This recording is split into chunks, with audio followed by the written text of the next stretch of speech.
नमस्कार मित्रांनो, हे पाहू शकता किया सेल्टॉसचं इंजिन पूर्णपणे सुट्ट केलंय. मी पहिल्या व्हिडिओमध्ये तुम्हाला बोललो होतो की किया सेल्टॉसच्या इंजिन मध्ये नॉकिंगचा आवाज आहे. हे पूर्ण किया सेल्टॉसचे कनेक्टिंगचे जे बेरिंग आहेत पूर्णपणे बेरिंग घासल्यात.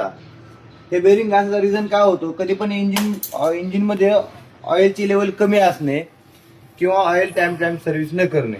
हा पूर्णपणे क्रँक इथे पाहू शकता, पूर्णपणे क्रँक हा घासलाय आणि क्रँकची ही एक साईडची बेरिंग पाहू शकता. बेरिंग कधी पण असे असतात, दोन बेरिंग असतात. ह्या बेरिंग एक कनेक्टिंगच्या आणि हे बेरिंग हे पाहू शकता पूर्णपणे घासून एकाला एक बेरिंग चिपकून एका बेरिंग चाडलेली. त्यामुळं कस्टमर काय करतात, ह्या कस्टमरला मी 20 तारखेला बोललो होतो की तुमचा कनेक्टिंगचा आवाज आहे.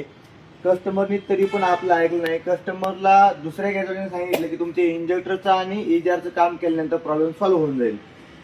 तर तिथं तो काय प्रॉब्लेम सॉल्व्ह झाला नाही. गाडी तिथं बंद पडली. परत गाडी तिथून आपल्या गॅरेज आली. गाडी परत मी खोलून चेक केली. त्यांना सांगितलं की तुमचा हा